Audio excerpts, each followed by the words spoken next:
ஓடும் ரயிலை விட்டு சப்வே சர்ஃபஸ் விளையாடிய நபரின் வீடியோ இணையத்தில் வைரலாகி உள்ளது. கொஞ்சம் மிஸ் ஆனா கீழே வந்துருங்கடா. அடப்பாங்களா பாரு எப்படி ஓடுறான் பாரு. அட கம்பிலாம் இருக்கு நடுவில். டே இப்பெல்லாம் பண்ணாதீங்க. அடி ஃப்ரெண்ட்ஸ் இனிமேலாம் வீடியோஸில் தான் பண்ணாதீங்க ப்ரோ. நீங்கள் ஏதாச்சும் கொஞ்சம் மிஸ் ஆனால் கீழே வந்தீங்கன்னா அவருக்கு உயிரே போயிடும் ப்ரோ. இந்த மாதிரி பண்ணாதீங்க தயவு செஞ்சு. இது எடுத்து நியூஸில் வர்றவருக்கு பண்ணியிருக்கீங்க. சி ஹிந்திக்காரன் நினைக்கிறேன். இதே இப்படிலாம் பண்ணாதீங்கடா. கொஞ்சம் மிஸ் ஆச்சுன்னா உயிரே போயிடும்டா. நீங்கள் விளையாட்டான விஷயம், அது சின்ன குழந்தைங்களாம் பார்ப்பாங்க. இப்படிலாம் பண்ணாதீங்க தயவு செஞ்சு. சரி அடுத்த வீடியோ குரங்கா.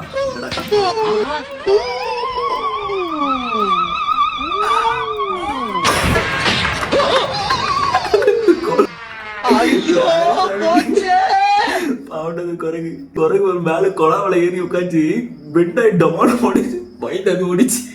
எல்லா குரங்கு ஓடிச்சு. ஐயோ